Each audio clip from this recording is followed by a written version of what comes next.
हाँ जी दोस्तों, तो स्टार्ट करते हैं लेक्चर नंबर 3 आपके इंडियन पॉलिटी का। जो टॉपिक आज रहेगा मेकिंग ऑफ द कॉन्स्टिट्यूशन। तो मेकिंग ऑफ द कॉन्स्टिट्यूशन में कुछ फैक्ट्स हैं याद रखने के लिए जो प्री में पूछे जा सकते हैं। प्रोबेबिलिटी है कि क्या कहते हैं ये क्वेश्चन आ सकते हैं। तो मेकिंग ऑफ द कॉन्स्टिट्यूशन के पीछे बहुत ज़बरदस्त हिस्ट्री है। अगर आप कनेक्ट करोगे तो उसको पता चलेगा कि भाई कॉन्स्टिट्यूशन कैसे बना और क्यों ज़रूरत पड़ी कॉन्स्टिट्यूशन बनाने की, है ना। तो अगर मैं आपसे सबसे पहले बात करूं तो मॉडर्न हिस्ट्री में एक बहुत ही ज़बरदस्त इवेंट है जो इस कॉन्स्टिट्यूशन ऑफ इंडिया के साथ रिलेट करता है, दैट इज़ नेहरू रिपोर्ट 1928। तो अगर आपको पता होगा तो नेहरू रिपोर्ट बेसिकली ऐसी रिपोर्ट थी जो उस कमेटी ने तैयार करी थी जिस कमेटी के चेयरमैन थे मोतीलाल नेहरू। और बेसिकली नेहरू रिपोर्ट थी क्या? ये नेहरू रिपोर्ट फर्स्ट एफर्ट्स था इंडियंस का अपने लिए कॉन्स्टिट्यूशन फ्रेम करने का। ये फर्स्ट एफर्ट्स था, जितने भी इंडियंस हैं उन्होंने अपने लिए कॉन्स्टिट्यूशन फ्रेम किया था और नेहरू रिपोर्ट में बताया था। और नेहरू रिपोर्ट बेसिकली इसको एज अ चैलेंज क्या कहते हैं आईएनसी ने एक्सेप्ट किया था जब लॉर्ड बिरकनहेड कौन थे? सेक्रेटरी ऑफ स्टेट थे। कब? इसी टाइम पे जब साइमन कमीशन को भेजा गया था कहां पे? इंडिया में। किसके लिए? कि आप जाके देखें कि गवर्नमेंट ऑफ इंडिया एक्ट 1919 जो मैंने कल पढ़ाया था, मोंटेग चेल्मसफोर्ड रिफॉर्म, उसमें यह बोला था कि हर 10 साल के बाद क्या होगा? एक कमेटी अपॉइंट होगी जिसका नाम होगा स्टैट्यूटरी कमेटी, है ना। तो इसलिए साइमन कमीशन का दूसरा नाम क्या है? Indian statutory committee. इस कमेटी को जब इंडिया में आए तो आईएनसी ने पूरी तरीके से इसको क्या किया? रिजेक्ट किया कमेटी को, है ना। तो लॉर्ड बिरकनहेड को गुस्सा आया तो उन्होंने आईएनसी को बोला कि भाई अगर आप इतने ही क्या कहते हैं कैपेबल हो तो खुद करके दिखाओ, खुद प्रोग्रेस कर सकते हो, खुद मेजर्स लेके दिखाओ, खुद बनाओ अपने लिए कॉन्स्टिट्यूशन। जिसको एज ए चैलेंज एक्सेप्ट किया था 1928 में आईएनसी ने। और ऑल इंडिया कमेटी बैठी जिसके चेयरमैन बने नेहरू, मोतीलाल नेहरू। और फाइनली एक ड्राफ्ट तैयार हुआ कि हम उस ड्राफ्ट में बड़े प्रोविजंस थे रिगार्डिंग व्हाट? कॉन्स्टिट्यूशन। फिर पहली बार 1934 में एमएन रॉय जो थे उन्होंने क्या किया? ये आइडिया लाया कि हमारे पास एक अपनी असेंबली होनी चाहिए, एक लोगों की असेंबली जिसको बोलेंगे कॉन्स्टिट्यूएंट असेंबली। उसका काम क्या रहेगा? अपने लिए कॉन्स्टिट्यूशन बनाना। ये आइडिया पहली बार किसने दिया जी? एमएन रॉय ने। इसी आइडिया को बाद में 1936 में ऑफिशियली आईएनसी ने क्या किया जी? डिमांड में रखा किसके सामने? ब्रिटिशर्स के सामने, कि हमें अपना कॉन्स्टिट्यूशन बनाना है, उसके लिए हमें अपना कॉन्स्टिट्यूएंट असेंबली फ्रेम करना है। आप बिल्कुल भी इन्वॉल्व नहीं होगे, हम खुद कॉन्स्टिट्यूएंट असेंबली बना के अपने लिए कॉन्स्टिट्यूशन बनाएंगे। और फाइनली ये जो बात चल रही है मैं आपको बता रहा हूं 1934 1936, इस टाइम पे वर्ल्ड वॉर सेकेंड का पूरा क्या कहते हैं वो ग्राउंड तैयार हो गया था। और फाइनली 1939 में वर्ल्ड वॉर सेकेंड स्टार्ट हुई, सितंबर 1939 में ऑफिशियली जो बोलते हैं। उससे पहले भी था, बट जैसे ही पोलैंड पे अटैक किया जर्मनी ने तो उसी वक्त सितंबर 1939 की बात है, वर्ल्ड वॉर सेकेंड स्टार्ट हो गया। और इस वक्त ये डिमांड बहुत ज़्यादा क्या कहते हैं पॉपुलराइज होना स्टार्ट होगी, क्योंकि ब्रिटिशर्स को इंडियंस की सपोर्ट चाहिए थी किसमें? वर्ल्ड वॉर सेकंड में। और इंडियंस बोलते हैं हम तब तक सपोर्ट नहीं देंगे तब तक आप हमारे कुछ ऑफर्स नहीं मानोगे। तो आपको पता है बहुत सारे ऑफर्स आए थे उस वक्त। अगस्त ऑफर आया था 1940 में, उसके बाद आपका क्रिप्स मिशन आया था 1942 में। इसी के रिएक्शन में क्या हुआ? क्विट इंडिया मूवमेंट हुआ दोस्तों। फाइनली जब world war came to an end तो उसके बाद प्लान हुआ, ये बात की गई कि भाई जितनी भी कंट्रीज कॉलोनाइज्ड हैं उनको क्या किया जाए? छोड़ा जाए, उनको खत्म किया जाए। उनको कॉलोनाइज नहीं करोगे, डीकॉलोनाइज करो उन कंट्रीज को। तो finally cabinet mission plan, 3 member committee का ये मिशन था, कैबिनेट मिशन प्लान, जिसमें थे सर स्टैफर्ड क्रिप्स। आप लिखते भी जाना साथ साथ, ठीक है। मैं स्टोरी सुना रहा हूं, ये स्टोरी है, ये जितना आप इसको एज अ स्टोरी सुनोगे उतना मजा आएगा आपको। सर स्टैफर्ड क्रिप्स, एवी अलेक्जेंडर और पैथिक लॉरेंस, ये 3 मेंबर्स थे कैबिनेट मिशन प्लान के, जो ब्रिटेन से हाई लेवल कमेटी को चुन के भेजा गया कि आप फाइनलाइज करें कि किस तरीके से पावर्स को ट्रांसफर करें हम इंडियंस को, और किस तरीके से इंडियंस अपने लिए कॉन्स्टिट्यूशन बनाएं। तो कैबिनेट मिशन प्लान 1946 में बना और इंडिया में इस कैबिनेट मिशन प्लान ने लैंड किया। कब? 1946 में। कैबिनेट मिशन प्लान ने आते ही सबसे पहले उस वक्त जो मुस्लिम लीग डिमांड कर रही थी सेपरेट क्या कहते कंट्री पाकिस्तान की, उसको रिजेक्ट करा। उन्होंने बोला कि ये पाकिस्तान सेपरेट कंट्री नहीं बन सकती, इट इज वेरी टफ, बहुत मुश्किल है। जिस तरीके से जो एरियाज आप बोल रहे हो कि वो पाकिस्तान को जाने चाहिए, वो एरियाज नहीं जा सकते क्योंकि वहां पे मोर देन 40% जो पॉपुलेशन है वो नॉन मुस्लिम्स की है। तो it is not possible to partition India, specially those area जहां पे आप क्लेम कर रहे हो, है ना। तो फाइनली मुस्लिम लीग को मना दिया गया बहुत सारी प्रोविजंस रख के। तो बोला कैबिनेट मिशन प्लान ने बोला कि हम पावर ट्रांसफर करेंगे और इसके साथ साथ हम पहले कॉन्स्टिट्यूंट असेंबली बना लेते हैं। कॉन्स्टिट्यूंट असेंबली के लिए इन्होंने 389 सीट्स क्या करी दोस्तों, अनाउंस करी कि 389 सीट्स होंगी कॉन्स्टिट्यूंट असेंबली में, जिसमें से 296 सीट्स हम किसको देंगे? 296 सीट्स में से 292 सीट्स मिलेंगी ब्रिटिश प्रोविंसेस को, और 4 सीट्स जो होंगी वो चीफ कमिश्नर प्रोविंसेस को दी जाएंगी। रेस्ट जो 93 सीट्स हैं वो प्रिंसली स्टेट्स को दी जाएंगी। जैसे उस वक्त प्रिंसली स्टेट आपकी J&K भी थी, महाराजा हरि सिंह के पास। He was the last Dogra king of J&K, है ना। तो ऐसे यहां इन्होंने बोला प्रिंस क्या करेंगे, अपनी स्टेट में से नॉमिनेशन करेंगे, एक सीट की जैसे करेंगे, इलेक्शन नहीं होगा, नॉमिनेशन होगी। और यहां पे इन्होंने बात करी जो ब्रिटिश प्रोविंसेस हैं, यहां पे इन्होंने बोला सीट्स डिवाइड करी जाएगी कम्युनिटी को देखते हुए, उनकी पॉपुलेशन को देखते हुए, ठीक है। और जो इलेक्शन होगा इनडायरेक्ट होगा, डायरेक्ट इलेक्शन नहीं था, ठीक है, इनडायरेक्ट इलेक्शन होगा। तो फाइनली इलेक्शन हुआ, जुलाई से लेकर अगस्त तक चला, 1946 तक इलेक्शन चला। उस इलेक्शन में मेजॉरिटी से 200+ सीट्स आईएनसी ने ले ली। तो अराउंड 70 सीट्स आपकी आई किसकी जी? मुस्लिम लीग की। ये इतना इंपॉर्टेंट नहीं है, ऐसे क्वेश्चंस नहीं पूछते कि कितनी सीट्स सुन जीती, इसके लिए मैं इसको बिल्कुल एग्जैक्ट फिगर नहीं बता रहा हूं। आप इतना भी याद रखो, कोई इशू नहीं है, लेकिन जिसको डीप में जाना है तो वो बेचारा चेक कर सकता है, ठीक है, बेचारा नहीं, वो जाके चेक कर सकता है। अब तो मुस्लिम लीग ने जैसे देखा कि यार हमारा तो in comparison to INC representation बहुत कम है, how we are going to sustain the interest of our community, Muslim League ये सोच रही थी, हम अपने इंटरेस्ट को रिप्रेजेंट कैसे करेंगे, कैसे मनवाएंगे जब मेजॉरिटी हमारी है ही नहीं। तो उसी वक्त आईएनसी ने प्लान किया बॉयकॉट करने का, ठीक है, बॉयकॉट करने का प्लान किया, जिसकी वजह से जो स्ट्रेंथ थी प्रिंसली स्टेट्स में भी कुछ स्टेट्स थी जो पार्टिसिपेट नहीं करती, स्ट्रेंथ गिर के आ गई 389 में से, ठीक। लेकिन इतनी देर फिर बहुत सारे ब्रिटिशर्स को भी समझा, ब्रिटिशर्स बहुत जल्दी में थे, वो चाहते थे कि जल्दी से जल्दी कॉन्स्टिट्यूंट असेंबली बने और हम पावर ट्रांसफर करके भागे, क्योंकि उनको पता चल गया था कि भाई ग्राउंड तैयार हो रहा है जहां पे बहुत बड़े लेवल पे कम्युनल राइट्स हो सकते हैं।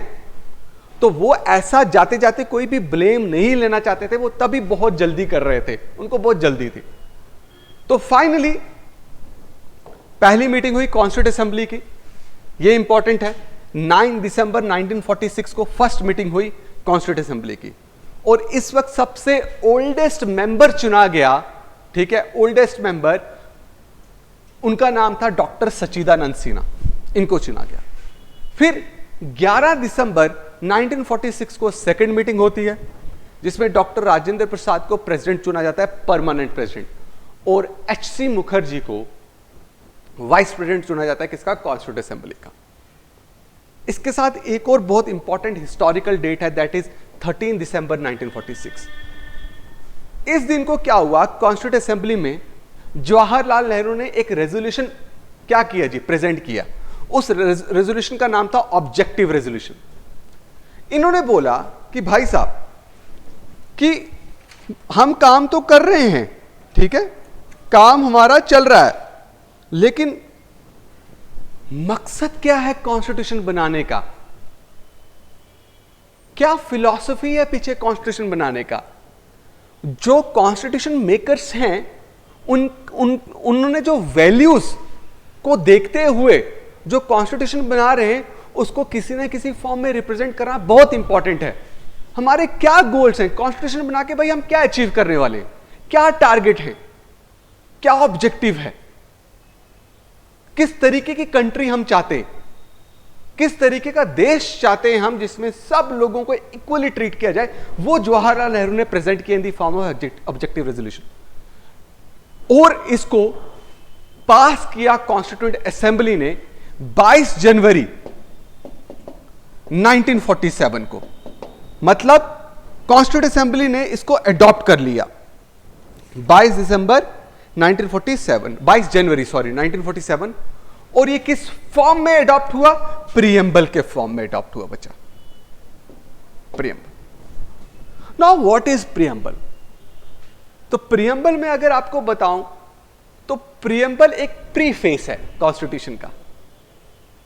अगर आप जानना चाहते हो कि कॉन्स्टिट्यूशन में जो भी कॉन्स्टिट्यूशनल बॉडीज हैं, पार्लियामेंट है, कोई भी हिस्सा है कॉन्स्टिट्यूशन का, उसका मकसद क्या है, क्या अचीव करना, और कॉन्स्टिट्यूशन बना क्यों है, वो सब का सब अगर आप प्रीएम्बल समझ लेते हो तो आपको क्लियर हो जाएगा कि आपके कॉन्स्टिट्यूशन में लिखा क्या है। जैसे कोई भी बुक होती है, जो कोई भी किताब है, उस किताब में इंडेक्स होता है जिसमें कभी कभी कंटेंट भी लिखा होता है। उस इंडेक्स से आपको पता चल जाता है कि बुक के अंदर है क्या। वैसे ही प्रीएम्बल है। प्रीएम्बल एक चेहरा है, एक मिरर है कॉन्स्टिट्यूशन का, जो आपको एसेंस बता देगा कॉन्स्टिट्यूशन का, फिलॉसफी बता देगा कॉन्स्टिट्यूशन की। यह प्रीएम्बल का आइडिया हमारे पास आया कहां से? हमारे पास आया अमेरिका से, United states of America. United states of America पहली कंट्री थी जिन्होंने रिटन कॉन्स्टिट्यूशन लिखा, रिटन कॉन्स्टिट्यूशन बनाया, एक बात याद रखना दुनिया में। और यह भी पहली कंट्री थी जिन्होंने प्रीएम्बल इंट्रोड्यूस किया अपने कॉन्स्टिट्यूशन में। उन्हीं को देखते हुए हमने क्या किया जी, प्रीएम्बल का आइडिया उनसे लिया, और ये फाइनली 22 जनवरी 1947 को तैयार हो गया। तो याद रखना, ऑब्जेक्टिव रेजोल्यूशन का डायरेक्ट रिलेशन है आपका प्रीएम्बल के साथ दोस्तों। उम्मीद करता हूं आपको ये समझ आई, ठीक है। अब देखिए दोस्तों, नेक्स्ट कॉन्स्टिट्यूंट असेंबली का टास्क क्या था? To frame a constitution, constitution बनाना। तो कॉन्स्टिट्यूशन बनाना आसान तो नहीं था, डिफरेंट टारगेट्स हैं, बहुत सारी चीजें, बहुत सारी वर्किंग है। तो कॉन्स्टिट्यूंट असेंबली ने क्या किया, अपने आप को बहुत सारी कमेटीज में डिवाइड कर दिया। उसमें से जितनी कमेटीज है, उसमें से जो सबसे मेजर कमेटीज थी वो थी 8 मेजर कमेटीज थी, ठीक है। और 8 मेजर कमेटीज में से मैंने कुछ कमेटीज लिखी हैं, लेकिन आप ध्यान रखिए इस कमेटीज में से बड़े क्वेश्चन आते हैं। जैसे एक कमेटी थी यूनियन पावर कमेटी, जिसके हेड कौन थे, आपके चेयरमैन कौन थे, जवाहरलाल नेहरू। फिर आगे प्रोविंशियल कॉन्स्टिट्यूशन कमेटी, जिसके हेड कौन थे, सरदार पटेल। और स्टेट कमेटी, जो कमेटी क्या करती, नेगोशिएट करती स्टेट के साथ, वो थे जवाहरलाल नेहरू। बच्चे इस बार बहुत सारे बच्चों ने, मुझे लगा शायद एआर में क्वेश्चन आया था कि ये प्री में था, मुझे याद, लेकिन इन दोनों में से इस बार दोनों में से क्वेश्चन ये एआर के सॉरी इसके रिलेटेड क्वेश्चन आया था। तो बहुत सारे बच्चों को गलत हो गया था, क्योंकि जब नेगोशिएशन विद स्टेट की बात आई तो सबने सोचा सरदार पटेल हैं, तो उन्हें सरदार पटेल लिख दिया, लेकिन यहां पे आंसर किया जवाहरलाल नेहरू। जितनी भी कमिटीज थी, सबसे इंपॉर्टेंट कमेटी इनमें से थी, उसका नाम था ड्राफ्टिंग कमेटी। वो 7 मेंबर कमेटी थी इंक्लूडिंग चेयरमैन। और चेयरमैन कौन थे उनके? डॉक्टर भीमराव अंबेडकर, जिनको मॉडर्न मन्नू भी बोलते हैं, जिनको फादर ऑफ इंडियन कॉन्स्टिट्यूशन भी बोला जाता है। अब जो आपके बी.आर. अंबेडकर थे, वो सबसे इंपॉर्टेंट कमेटी को लीड कर रहे थे, और उन्होंने ही फाइनल ड्राफ्टिंग कमेटी ने फाइनल ड्राफ्ट तैयार किया था। किसका दोस्तों? किसका? कॉन्स्टिट्यूशन का। अब कॉन्स्टिट्यूशन तैयार करते हुए जो भी कमेटीज हैं, इनको यह भी बोला गया कि यार हम जितने भी डिफरेंट कंट्री में जो कॉन्स्टिट्यूशन है, हम कोशिश करेंगे हर एक कॉन्स्टिट्यूशन को पढ़ने की, और उस कॉन्स्टिट्यूशन में जो सबसे इंपॉर्टेंट, जो सबसे बढ़िया प्रोविजंस लगेंगे, हम उनको अडॉप्ट कर लेंगे। और अडॉप्ट करते हुए अगर हमें लगता है कि इसमें कुछ मॉडिफिकेशन करनी है, तो हम मॉडिफिकेशन भी कर लेंगे। जैसे फंडामेंटल राइट्स जो हैं, तो वो हमने फंडामेंटल राइट की इंस्पिरेशन कहां से ली है, हमने कहां से अडॉप्ट की है? यूएसए कॉन्स्टिट्यूशन से, वहां पे फंडामेंटल राइट को बिल ऑफ राइट्स बोला जाता है। लेकिन अगर आप देखोगे जो हमारे फंडामेंटल राइट्स है, though we adopted it from American constitution, but जो हमारे फंडामेंटल राइट्स हैं वो बहुत कॉम्प्रिहेंसिव हैं, वो बहुत बढ़िया हैं in comparison to the rights of what American constitution, जिसको बिल्स ऑफ राइट्स बोलते हैं। मेरी बात क्लियर हो गई? ऐसे करते करते हमने अराउंड 64 कंट्रीज के कॉन्स्टिट्यूशन को पढ़ा। कभी कभी मेरे कुछ फैक्ट्स गलत ना हो जाए तो मुझे देखना पड़ता है।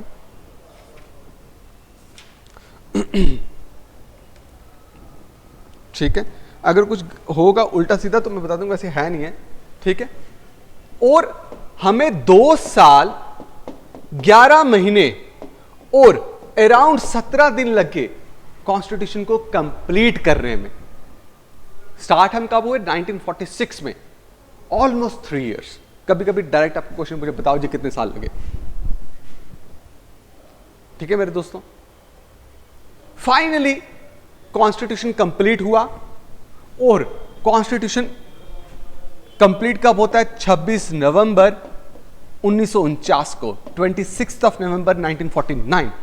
This was the date when our constitution was completed. पूरा फ्रेम हो चुका था, but we enacted or we implemented our constitution on 26th January 1950, ठीक 2 महीने के बाद। रीजन, तैयार हो गया तो लागू क्यों नहीं किया, इंप्लीमेंट क्यों नहीं किया? बिकॉज इसके पीछे एक हिस्टोरिकल रीजन था। क्या था? Historical reason. वो हिस्टोरिकल रीजन क्या था? आईएनसी का एक बहुत ही जबरदस्त सेशन, जो सेशन कब हुआ था? 1929 में। कहां हुआ था? लाहौर में। जिसके प्रेसिडेंट कौन थे? जवाहरलाल नेहरू। ही was the president of Lahore session of INC which was held in the year 1929। और मंथ कौन सा था? दिसंबर। यह क्यों हिस्टोरिकल है? क्योंकि पहली बार आईएनसी ने ऑफिशियली डिक्लेयर किया था that the goal of Indian national Congress is complete independence. क्या? कंप्लीट इंडिपेंडेंस और पूर्ण स्वराज। यह पहली बार डिक्लेयर किया गया। और इसी सेशन में डिसाइड किया गया कि 26 जनवरी 1930 को, सेशन 1929 को हुआ, तो बोला 26 जनवरी 1930 को पहला इंडिपेंडेंस डे क्या करेंगे जी? हम सेलिब्रेट करेंगे। इसी आईएनसी सेशन में यह भी बात की गई कि हम जो सिविल डिसोबीडियंस मूवमेंट लॉन्च करेंगे। इसी सेशन में पहली बार इंडियन फ्लैग को रावी नदी के किनारे, on the bank of Ravi नदी, the first time Indian flag was unfurled. Clear है? समझ गए? इसी हिस्टोरिकल रीजन को ध्यान में रखते हुए we enacted our constitution on 26 January 1915, जो हर साल रिपब्लिक डे में डे की तरह क्या किया जाता है? सेलिब्रेट किया जाता है। उम्मीद करता हूं आपको यह चीज समझ आई होगी। जब हमारा कॉन्स्टिट्यूशन बना दोस्तों, जब हमारा कॉन्स्टिट्यूशन बना तो इसका स्ट्रक्चर क्या था? ये प्रीएम्बल इसमें था, 395 आर्टिकल्स थे। ठीक है, जिनको डिवाइड किया था 22 पार्ट्स में, और कितने शेड्यूल्स थे आपके? 8। कितने शेड्यूल्स थे? 8। प्रेजेंटली इसका स्ट्रक्चर टोटली चेंज है। अराउंड 448 आर्टिकल्स हैं। ठीक है, डिवाइडेड इनटू 25 पार्ट्स, और शेड्यूल्स कितने हैं? 12। प्रेजेंटली आपके कॉन्स्टिट्यूशन का जो स्ट्रक्चर है वो ये है।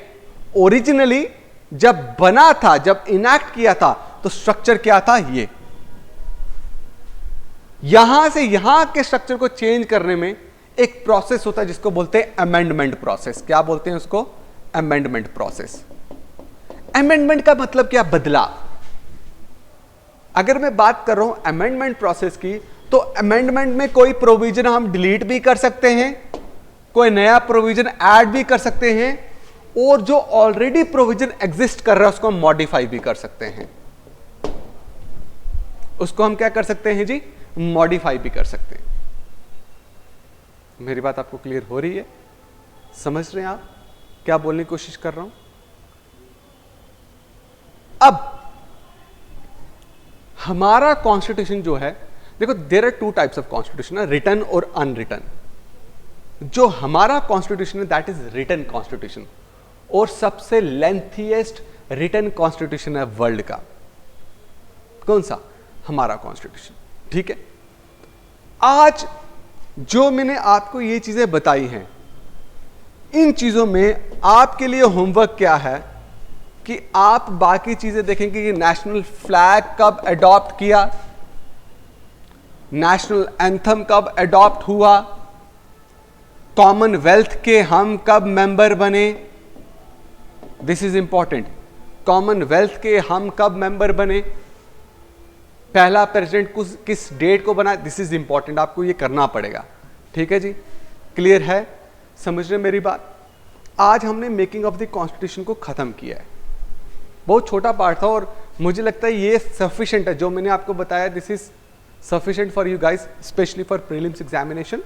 लेकिन आपको अगर चाहते हो कि आप एक्स्ट्रा पढ़ो तो वो आपकी चॉइस है। ठीक है दोस्तों, कल मैं क्या करूंगा, कल मैं कंटिन्यू करूंगा, थोड़े आपको बताऊंगा features of the constitution. Features of the constitution में थोड़ा सा मैं आपको बताऊंगा federal structure, what is the difference between federal structure of government, unitary form of government, ये बहुत इंपॉर्टेंट है, कभी कभी क्वेश्चन पूछ लेते हैं। Parliamentary form of government, presidential form of government. ठीक है, और उसके बाद हम सीधा जंप करेंगे, we will go to part third जिसको हम फंडामेंटल राइट्स करेंगे। ठीक है, फंडामेंटल राइट्स, फिर हम डीपीएसपीज, और फिर हम फंडामेंटल। डीपीएसपी बच्चा याद करने वाला है, रटने वाला है। ठीक है, उम्मीद करता हूँ आपको ये बिल्कुल ज़बरदस्त तरीके से समझ आया होगा। ठीक है, क्लासेस स्टार्ट हो चुकी हैं हमारी ऑफलाइन भी, और आज जो है हम बड़े जल्दी एक आईपीएस ऑफिसर हैं जिनको हम इंट्रोड्यूस करेंगे अपने चैनल में, जिन्होंने तकरीबन हर एक एग्ज़ाम को क्लियर किया है। वो इंटरव्यू देंगे यहाँ पे आके, इंटरव्यू क्या ही देंगे, वो यहाँ पे आके अपनी सक्सेस स्टोरी बताएंगे और किस तरीके से उन्होंने इस जर्नी को सक्सेसफुल बनाया है और क्या क्या उसमें उन्होंने रोल प्ले किया है, दैट इज़ वेरी इंपॉर्टेंट। ठीक है, वो आप बच्चों के साथ वो शेयर करेंगे। ठीक है, स्टे ट्यून्ड। बहुत सारे जो दोस्त आपके ऑलरेडी प्रिपेयर कर रहे हैं उनको बताओ कि भाई ये चैनल स्टार्ट किया है for IAS and KS। Thank you so much guys, thank you.